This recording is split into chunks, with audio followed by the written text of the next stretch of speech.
नमस्कार, दृष्टि आईएएस के यूट्यूब चैनल पे आपका फिर से स्वागत है। मेरा नाम है संजूर और आज हम आपके लिए टारगेट यूपीएससी 2024 में हम लोग ब्लड रिलेशन के चैप्टर को लेकर आए हैं। जैसा कि आपको पता है कि अभी तक आप लोगों ने ब्लड रिलेशन के पहले पार्ट को देख लिया होगा, बहुत अच्छे से समझ भी लिया होगा, उसके कॉन्सेप्ट को समझ लिया होगा और कहीं ना कहीं फैमिली ट्री बनाना, रिलेशन को इस्टेब्लिश्ड करना और मेल और फीमेल में कैटेगराइज्ड करना, ये सब आप लोगों ने सीखा होगा पहले पार्ट में, क्योंकि वहां पे आपको बहुत ही बेसिक क्वेश्चन कराया गया था, बहुत आसान तरीके से ब्लड रिलेशन के क्वेश्चन को समझाया गया था। तो आज पार्ट 2 में आप थोड़ा सा एडवांस कह सकते हैं, मॉडरेट लेवल के क्वेश्चंस को करेंगे और पार्ट 3 में हम लोग थोड़ा सा डिफिकल्ट लेवल, जो मोस्ट प्रोबेबली यूपीएससी 2024 की परीक्षा में पूछा जा सकता है। तो पहले और दूसरे पार्ट से कम आपको एक आइडिया लग जाएगा कि क्वेश्चंस को कैसे बनाया जाता है। लेकिन ऐसा जरूरी नहीं है कि पहले पार्ट में जो क्वेश्चंस बताया गया है वो नहीं पूछा जा सकता। कई बार यूपीएससी में आसान सा भी क्वेश्चंस पूछ लिया जाता है, तो आप सारे क्वेश्चंस को बहुत अच्छे से समझें। तो आज हम लोग रक्त संबंध के दूसरे भाग को करेंगे, उसके बाद एक पार्ट और करेंगे जिससे कि हमारा ब्लड रिलेशन का चैप्टर समाप्त हो जाएगा। फिर से हम लोग किसी एक मैथ्स के चैप्टर को लेकर आएंगे। तो आज हम फिर कॉन्सेप्ट बहुत ज्यादा नहीं बताएंगे क्योंकि आपको पहले ही बताया जा चुका है पहले पार्ट में। तो आज हम सीधे क्वेश्चंस पे आते हैं और आपको उसी से समझाने की कोशिश करेंगे। तो आज का जो मेरा पहला प्रश्न है कि कुछ व्यक्तियों के एक परिवार में भरत कहते हैं कि रूबी मेरी बहन भानु की बेटी है, जो तारा की इकलौती बेटी है। रमन तारा और रोहित की संतान है, जो हरेंद्र की दादी है। कृष्णा मोहित की मां है, जो हरेंद्र की इकलौती बहन है। रमन अविवाहित है, तो रमन का हरेंद्र से क्या संबंध है, या रमन हरेंद्र से कैसे संबंधित है। तो देखिए, सबसे पहले क्वेश्चंस बताने से पहले एक बात आपको बता दें, हालांकि मैंने पिछली वीडियो में भी बताया था कि नाम से आप रिकॉग्नाइज नहीं करेंगे कि यहाँ पे भरत लड़का है या यहाँ पे भानु लड़की है या फिर रूबी यहाँ पे लड़की है। हो सकता है कि यहाँ पे रूबी लड़का भी हो और हो सकता है कि यहाँ पे भरत किसी लड़की का नाम हो। जब तक ब्लड रिलेशन के क्वेश्चन में जेंडर के बारे में नहीं दिया गया हो, आप अपने मन से किसी का भी जेंडर स्पेसिफाई नहीं करेंगे जब तक आपको उससे क्लू ना मिल रहा हो। क्लू मिल जाए या फिर डायरेक्ट दिया रहे कि यह पुरुष है या ये महिला है, ठीक है। तो आप इस बात का ध्यान रखिएगा, नहीं तो एग्जाम में 110% आपका क्वेश्चन गलत होगा। ये मैं आपको बार बार बता रहा हूं क्योंकि ये जनरली बच्चे करते हैं गलतियां, लेकिन आप ऐसा नहीं करना। तो चलिए, सबसे पहले हम क्वेश्चंस को तो पढ़ लिए, अब हम बनाने की कोशिश करेंगे। भरत कह रहा है कि रूबी मेरी जो बहन है ना, भानु की बेटी है। मतलब भरत और रूबी आपस में भाई बहन है, ठीक है ना। मेरी बहन भानु, सॉरी भानु, भानु क्या है, बहन है भरत, तो हम लोग यहाँ पे निगेटिव से दिखा दिए इसको। और रूबी क्या है, भानु की बेटी है, तो रूबी एक जनरेशन नीचे आ जाएगी और ये भी फीमेल है, ठीक है ना। हो गया ना कि रूबी मेरी बहन भानु की बेटी है, भरत कह रहा है, ठीक। फिर यहाँ पे जो किसके लिए यूज होता है, तो जो जो सबसे नियर होता है उसके लिए होता है, मतलब भानु के लिए। भानु क्या है, तारा की इकलौती बेटी है। भानु तारा की इकलौती बेटी है, मतलब तारा एक जनरेशन ऊपर हो जाएंगी, और तारा की इकलौती बेटी होने का मतलब है कि भरत यहाँ पे मेल है। यही होता है क्लू। इसी क्लू की बात कर रहे थे कि जब तक क्लू ना मिले आप नहीं किसी को मेल या फीमेल अपने मन से मत बनाना। यहां क्लू कैसे मिला कि अगर तारा की इकलौती बेटी है तो जाहिर सी बात है दूसरी बेटी हो नहीं सकती भरत, तो भरत यहाँ पे लड़का है, ये तय हो गया। उसके बाद है रमन तारा और रोहित की संतान है। अब देखिए, तारा और रोहित की संतान मतलब तारा और रोहित आपस में पति पत्नी है। अब फिर से रोहित को मेल और तारा को फीमेल नहीं मानना है जब तक पता ना लगे। और रमन कौन है, तारा और रोहित की संतान है, तो यहाँ पे रमन हो गया। और रमन भी यहाँ पे मेल होगा, आपको ये बात पता होगा, क्यों, क्योंकि भानु इकलौती बेटी है, तो जाहिर सी बात है अब जो भी इसके मतलब सिबलिंग्स होंगे वो भाई ही होगा, ठीक है। यहां तक तो हो गया। अब जो है, जो फिर किसके लिए होगा, रोहित के लिए। रोहित हरेंद्र की दादी है, लीजिए रोहित यहाँ पे फीमेल है, तारा यहाँ पे मेल है। तो रोहित क्या है, हरेंद्र की दादी है। तो हरेंद्र की दादी होने का मतलब क्या है, एक लाइन और देखिए थोड़ा सा आगे बढ़ के कि रमन यहाँ पे अविवाहित है, मतलब रमन की शादी नहीं हुई है, ये लड़की है। और हरेंद्र की दादी कौन है, रोहित। तो रोहित को दादी बनाने के लिए इसकी संतान तो नहीं हो सकते हैं, कौन, हरेंद्र। तो इसका मतलब है कि हरेंद्र इसका इसकी संतान है। तभी ये इसकी दादी होगी, क्योंकि पिता की माँ को दादी कहा जाता है। यहां पे रख देते अगर हरेंद्र, तो ये माता के मतलब माता के माता को नानी कहा जाता है। यहाँ पे दादी वर्ड लिखा हुआ है, इसलिए साफ साफ है कि यहाँ पे हरेंद्र को भरत का पुत्र या पुत्री बनाना पड़ा। अभी देख लेंगे कि फिर हरेंद्र कौन है। कृष्णा जो है वो मोहित की माँ है। अब कृष्णा क्या है? मोहित की माँ है, जो हरेंद्र की इकलौती बहन है। किसके बारे में बात हो रहा है? मोहित।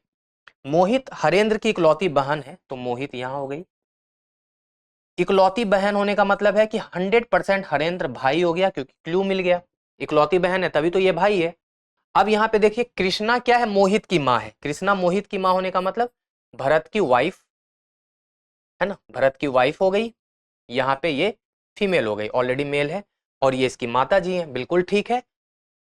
जो हरेंद्र की इकलौती बहन है, मतलब सारा मैंने यहाँ पे फैमिली ट्री में रख दिया जो भी क्वेश्चंस में दिया गया था। अब हमसे पूछा जा रहा है कि रमन अविवाहित है, तो रमन हरेंद्र से कैसे संबंधित है? अब देखिए रमन को हरेंद्र क्या बोलेगा, तो मेरी बात समझिए। भरत यहाँ पे इसके पिताजी हैं, पिताजी की फिर ये एक बहन है, बहन का फिर वो भाई है, मतलब कहीं ना कहीं भरत और रमन आपस में तो भाई भाई है ना, ये तो तय बात है। तो पिताजी के भाई को हम लोग क्या कहते हैं? चाचा ही जो कहते हैं ना, तो मेरा आंसर हो जाएगा चाचा। मतलब रमन जो है वो हरेंद्र का चाचा है, और हरेंद्र रमन का भतीजा है। दोनों चीज आप जान लीजिए, कई बार क्वेश्चन उल्टा भी पूछ लेगा। अगर यहां पे रहता कि हरेंद्र रमन से कैसे संबंधित है, तो हरेंद्र रमन का भतीजा है, ठीक है ना। तो मेरा सही जवाब है चाचा। अब देखिए अगला क्वेश्चन है कि जी एफ की माता है, जो डी का जीवन साथी है, एम डी की बेटी है, जो सी का एकमात्र भाई है, ई जी का बेटा है, जिसका विवाह एस से हुआ है, ए सी की भतीजी है और वह अविवाहित है, टी डी का पिता है, वी एफ की भाभी है, जी के केवल 2 बच्चे हैं, एम ओ की पोती है, तो ए ओ से किस प्रकार संबंधित है? ठीक है, फिर से बढ़िया क्वेश्चन है और बहुत ही लंबा चौड़ा कहीं ना कहीं फैमिली ट्री बनेगा। तो पहले जब हम लोग कराए थे पहले पार्ट में, तो उसमें छोटा छोटा क्वेश्चंस था, 2-2 लाइन का था, 1 लाइन का था। लेकिन अब मॉडरेट लेवल कर रहे हैं तो थोड़ा सा क्वेश्चंस बड़ा भी है, और आपको समझाने में भी मजा आएगा और आपको समझने में भी मजा आएगा, तो दोनों के लिए अच्छा है। तो आप इसको ज्यादा से ज्यादा समझें कि हम कैसे फैमिली ट्री को इस्टेब्लिश कर रहे हैं। जी एफ की माता है, ठीक है, तो कौन माता है? जी किसकी? एफ की। तो चलिए जी माता हो गई एफ की। देखिए माता है इसलिए एक जनरेशन ऊपर हुआ, और माता फीमेल है ना, तो हम यहाँ पे निगेटिव लगा दिए। एफ के बारे में कोई क्लू नहीं है तो छोड़। अब एफ के बारे में कहा जा रहा है, क्योंकि जो वर्ड है ना एफ के लिए, एफ डी का जीवन साथी है। तो लीजिए जीवन साथी होने का मतलब ये दोनों आपस में वाइफ हस्बैंड है, बट नॉट श्योर कि कौन पति है कौन पत्नी है। यहां तक हो गया, लाइन ड्रॉ कर दीजिए। एम जो है वो डी की बेटी है, मतलब डी की बेटी मतलब एम है यहाँ पे, मतलब एफ और डी दोनों की बेटी हो गई एम, ठीक है, यहाँ भी फीमेल हो गया, ठीक है, यहां तक हो गया। फिर जो मतलब डी के लिए, डी जो कि सी का एकमात्र भाई है, सी का एकमात्र भाई मतलब ये बहन और ये भाई, फिर ये फीमेल मतलब पत्नी।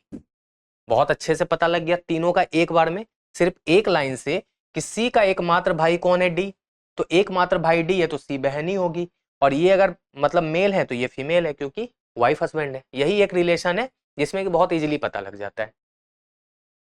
अब है ई जी का बेटा है। ई जो है ना वो जी का पुत्र है, तो जी का पुत्र होने का मतलब यहाँ पे ई को रख दीजिए, और ये पुत्र हो गया किसका? जी का। तो आपस में ये दोनों भाई बहन हो गए, एफ और ई, ये भी तय हो गया।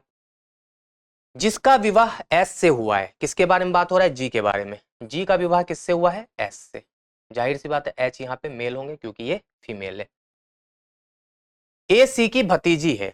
अब देखिए ए जो है वो सी की भतीजी है, इसका क्या मतलब हुआ कि ए जो है ना इसकी पुत्री है, एफ और डी की।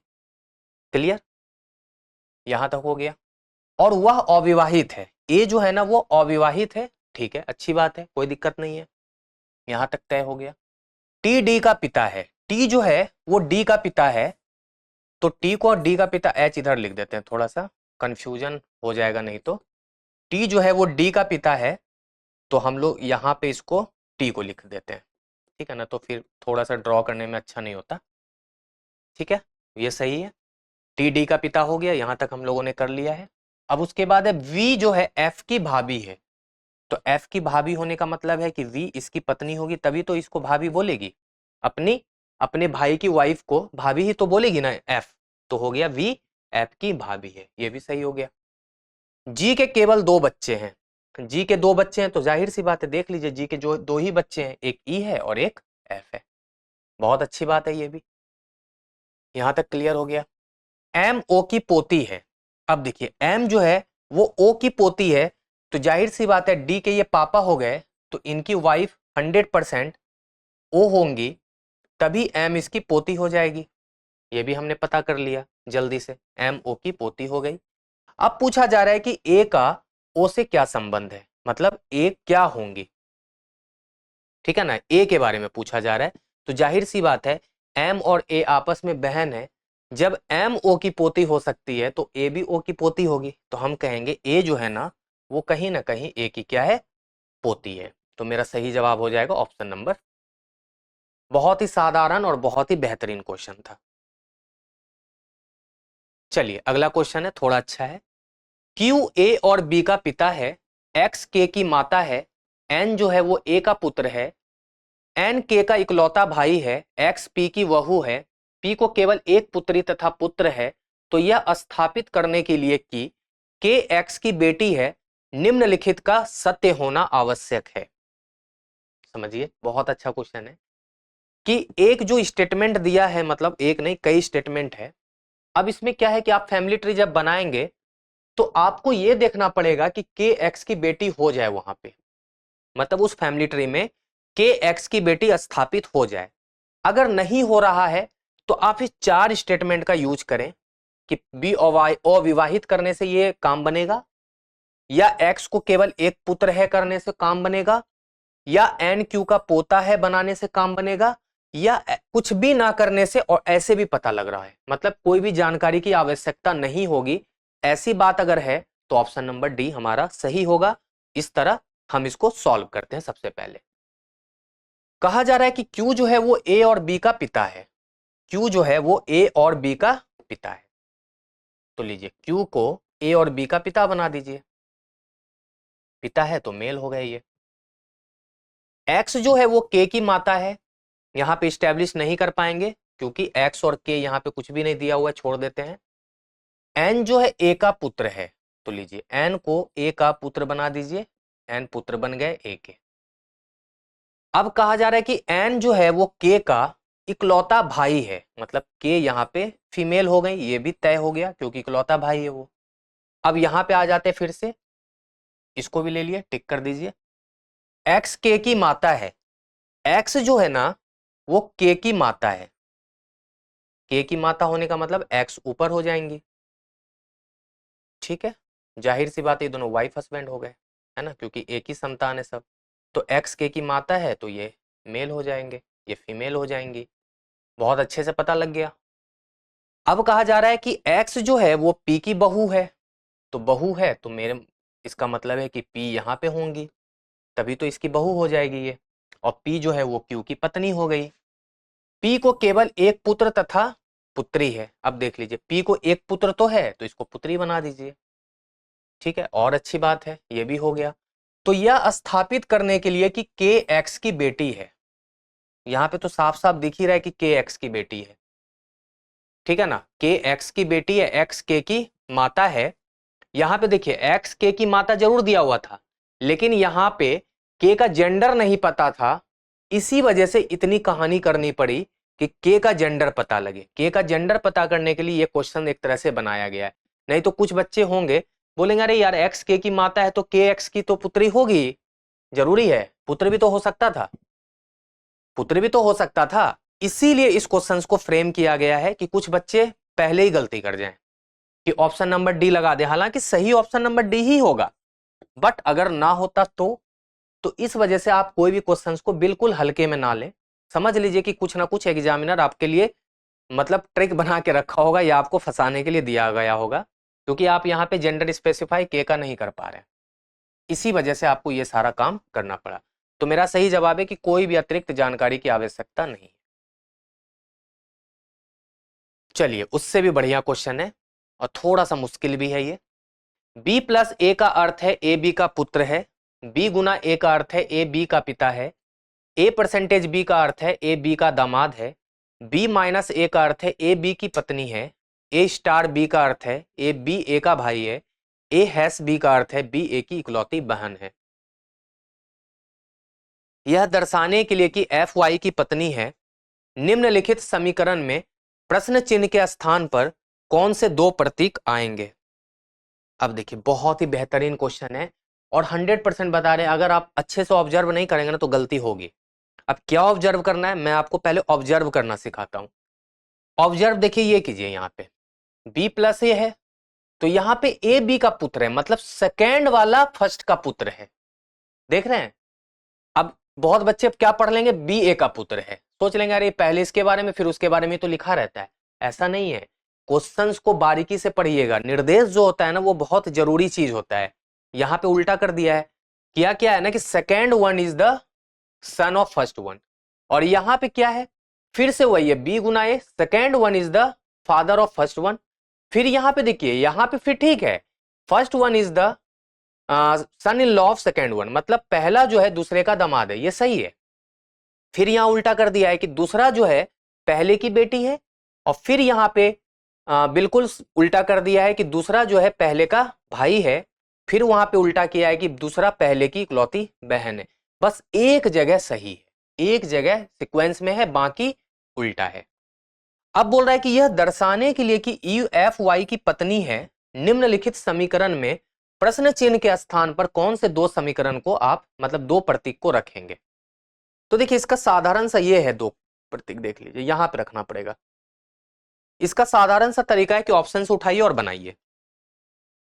अगर हम पहले ऑप्शन की बात करें, ऑप्शन नंबर ए, तो y percentage q minus D, पहले के जगह हम गुना रखेंगे e, और दूसरे के जगह हम प्लस f रखेंगे, है ना। पहला ऑप्शन ले लिए, अब इसको हम बनाएंगे, है ना। तो y परसेंटेज q कहां पे है, देखिए y परसेंटेज q यही वाला, मतलब y q का दामाद है, ये सीधा सीधी है ना, मतलब y दामाद है q का, तो q एक जनरेशन ऊपर, y दामाद है तो y को इधर बनाइए, क्योंकि इसकी कोई यहाँ पे पुत्री है और ये लड़का है, यहाँ पे ये फीमेल है, ठीक है। ऐसे बनाएंगे जिससे थोड़ा सा आसान हो, क्योंकि दामाद है ना वो, तो इसकी बेटी से इसकी शादी हुई है।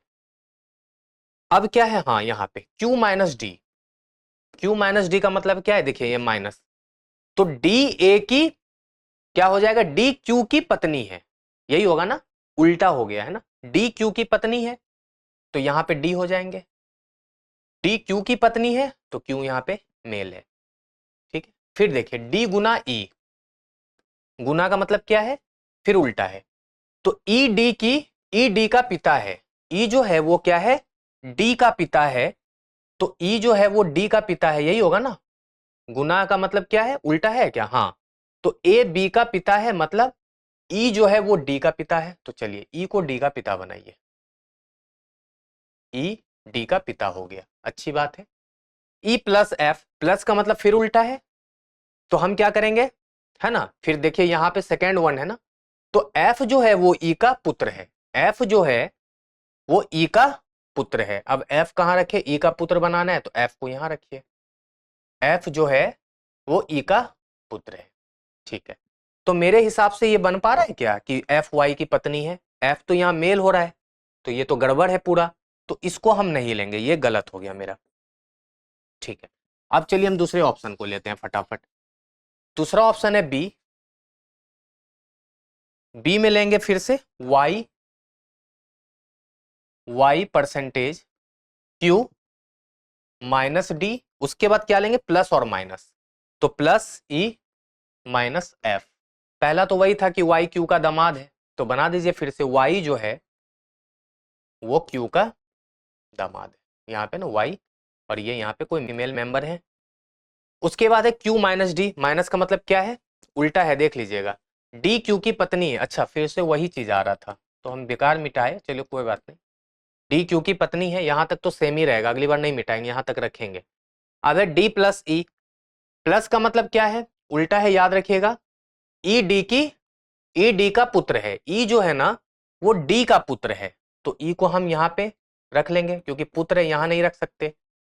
चलिए ठीक है, तो ई हो गया डी का पुत्र, और एफ ई की पत्नी है ना, उल्टा हो जाएगा ना। एफ जो है वो ई की पत्नी है, तो एफ यहाँ ई की पत्नी हो गई।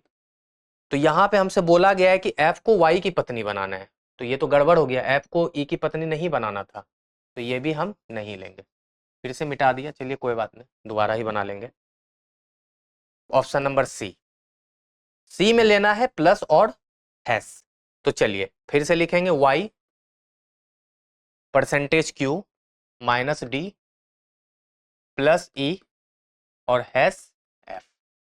अगर मिल गया तो बहुत अच्छी बात है ना, तो चौथा ऑप्शन तो हो ही जाएगा, ठीक है ना, तब फिर चेक नहीं करेंगे, यहीं पे खेल खत्म हो जाएगा। वाई क्यू का दामाद है, फिर से वाई क्यू का दामाद है, ठीक है, यहाँ पे कोई फीमेल मेंबर होंगी, ये तय बात है। उसके बाद Q minus D, Q minus D का मतलब सेकेंड वन, मतलब डी क्यू की पत्नी है। अच्छा ये तो वही चीज है, डी क्यू की पत्नी है, ठीक है, हो गया। उसके बाद है डी प्लस ई, यहां पे आएंगे, फिर से उल्टा है ना, तो ई डी का पुत्र है, ई जो है ना वो डी का पुत्र है, ई डी का पुत्र है, तो यहां पे बना दीजिए, ठीक है ना, क्योंकि इसके ई डी का पुत्र हो गया है ना, ये तो भाई बहन है दोनों आपस में, यहाँ पे जो होगी वो एक बहन होगी इसकी। ई हैश एफ, तो इसका मतलब हुआ कि ए मतलब एफ जो है ना वो ई की इकलौती बहन है, लीजिए यहाँ पे एफ आ गई, ठीक है, इकलौती बहन हो गई ई की, और यही पे मुझे लगता है कि काम बन गया मेरा, है ना। अब पूछा जा रहा है कि एफ वाई की पत्नी है क्या इसमें, तो बिल्कुल है, देखिए एफ वाई की पत्नी, तो मेरा काम बन गया कि एफ जो है यहाँ पे वाई की पत्नी है, और यही सही है। तो हम कहेंगे कि ऑप्शन सी में जो प्लस और हैश है ना, यही समीकरण में अगर यहाँ पे हम रख दे प्लस और हैश, तो मेरा काम आसान हो जाएगा, या मेरा काम बन जाएगा, या मेरा उत्तर मिल जाएगा। तो सही जवाब है ऑप्शन नंबर सी। अब अगला क्वेश्चन है कि यू ई की बहन है, ई का विवाह क्यू से हुआ है, क्यू एन का पुत्र है, यू के की माता है, जेड वी का पिता है, जेड को केवल एक पुत्र और एक पुत्री है, वी यू की पुत्री है, आर ई का बेटा है, यदि एन एक्स की पत्नी है तो आर का एक्स से क्या संबंध है, या आर एक्स से कैसे संबंधित है। बहुत ही लंबा चौड़ा क्वेश्चन है ना, घबराइएगा नहीं, जुड़े रहिए, सीख जाइएगा। यू की बहन ई है, मतलब यू ई की बहन है, यू बहन है ई की, तो यू बहन हो गई फीमेल, लिख दिए। ई का विवाह क्यू से हुआ है, चलिए यू का विवाह क्यू से करा देते हैं हम लोग, लेकिन मेल फीमेल के बारे में जानकारी नहीं है। क्यू जो है वो एन का पुत्र है, ठीक है, अब क्लियर हो गया, क्यू पुत्र है, ये फीमेल हो गई, यहां भी हो गया, ये भी हो गया। यू के की माँ है, अब यू जो है ना वो के की माँ है, तो के की माँ हो गई यू, फीमेल है ही ये। जेड वी का पिता है, यहाँ पे अभी जेड और वी नहीं है तो छोड़ देते हैं अभी। जेड को केवल एक पुत्र और एक पुत्री है, ठीक है, छोड़िए इसको। वी यू की बेटी है, वी जो है ना वो यू की बेटी है, तो यू की बेटी हो गई वी, फीमेल। आर ई का बेटा है, आर जो है ना वो ई का बेटा है, तो ई और क्यू का बेटा हो गया ना, तो आर ई का बेटा हो गया। यदि एन एक्स की पत्नी है, एन जो है वो एक्स की पत्नी है ना, एन पत्नी है तो एक्स पति हो गया। और कुछ छूटा है क्या, हाँ यहाँ पे छूटा है, जेड जो है ना वी का पिता है, अब रख दीजिए यहाँ पे जेड वी का पिता बना दीजिए, मतलब ये दोनों वाइफ हस्बैंड है, ठीक है। जेड को एक पुत्र और एक पुत्री है, जेड को एक पुत्री तो हो गया, तो एक पुत्री इसको बना दीजिए।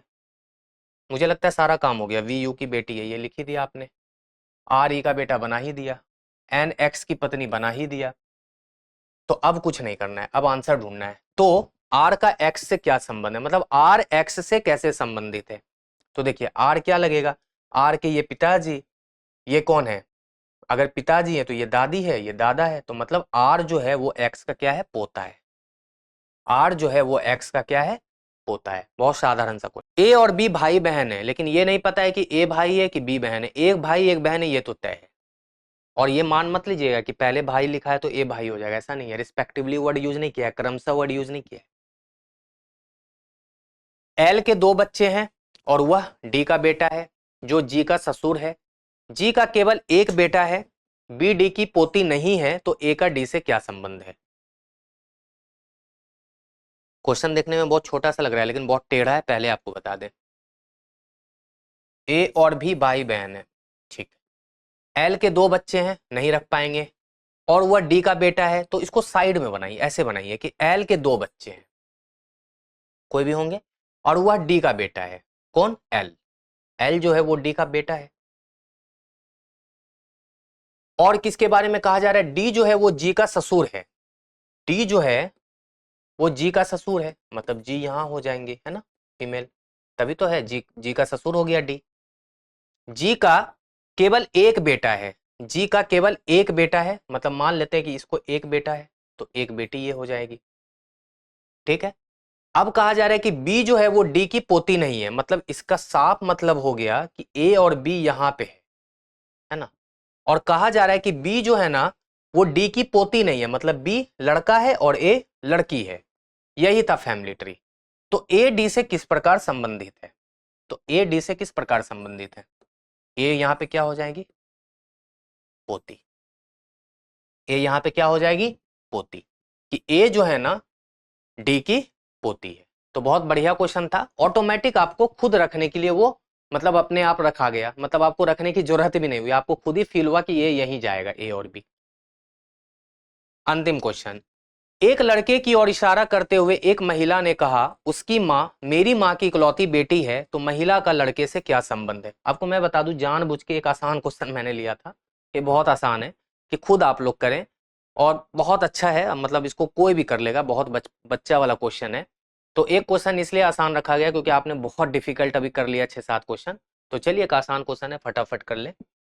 एक लड़के की ओर इशारा करते हुए एक महिला ने कहा, मान लेते वो लड़का यही है, इसकी ओर इशारा करके एक महिला कहती है कि उसकी माँ, ये माँ हो गई उसकी, मेरी माँ की इकलौती बेटी है। तो उसकी माँ मेरी माँ की इकलौती बेटी होने का मतलब समझे आप, कि वो जो महिला है ना वो खुद अपने बारे में बात कर रही है, यही वो महिला है। देख लीजिए, लड़का की माँ मेरी माँ की इकलौती बेटी, उसी पे बात आ गया। तो लड़का मतलब क्या पूछा जा रहा है कि महिला का लड़के से क्या संबंध है? महिला क्या बोलेगा लड़का को, मतलब वो लड़का क्या बोलेगा उस महिला को? तो माँ ही तो बोलेगा। तो महिला लड़का लड़के से क्या संबंध हुआ? तो महिला लड़के की माता है। तो ये थोड़ा सा आसान क्वेश्चन था, इसको फैमिली ट्री से भी बनाने की जरूरत नहीं थी, मतलब आप अपने खुद से कर सकते हैं, बेसिक मतलब अपना नॉलेज लगाएंगे और ये सब तो खूब होता है। तो आप इस तरह ब्लड रिलेशन के 2 पार्ट को आप लोगों ने कर लिया और सारे क्वेश्चंस को आप लोगों ने समझ लिया होगा। तो हम लोगों ने करीब करीब 16 क्वेश्चंस कर लिए हैं 2 पार्ट में, और अंतिम पार्ट में भी हम लोग कोशिश करेंगे 7-8 क्वेश्चन को लेकर आए, जिससे कि आपके सारे टाइप के ब्लड रिलेशन के क्वेश्चंस को हम करा दें। तो अब देखिए, हम लोगों ने कोडिंग वाला भी कर लिया, हम लोगों ने मिसिंग क्या नाम है सिंबल वाला भी कर लिया, और बड़े बड़े क्वेश्चंस को भी कर लिया, छोटे छोटे क्वेश्चंस को भी कर लिया। तो अगले अगले एपिसोड में क्या होगा, आप पूछेंगे कि फिर बचा क्या है। तो अब अगले एपिसोड में थोड़ा सा लेंदी क्वेश्चन होगा, जो थोड़ा बहुत ज्यादा डिफिकल्ट होगा, आपको रिलेशन इस्टेब्लिश करने के लिए अपना लॉजिक लगाना पड़ेगा, आपको क्वेश्चन में सीधा सीधी नहीं दिया रहेगा। तो कुछ ऐसे क्वेश्चंस को लेकर आएंगे जिससे कि आपका कॉन्सेप्ट और क्लियर हो जाए और यूपीएससी के लिए थोड़ा सा आपका तैयार हो जाए पेपर। तो चलिए हम मिलेंगे अगले वीडियो में। आप जब तक चैनल को सब्सक्राइब करें, वीडियो को लाइक करें, वीडियो पे कमेंट करके जरूर बताएं कि आपको एपिसोड कैसा लगा, और हमारे साथ 2024 तक जुड़े रहिए। तो चलिए मिलते हैं अगले वीडियो में, आज के लिए शुक्रिया।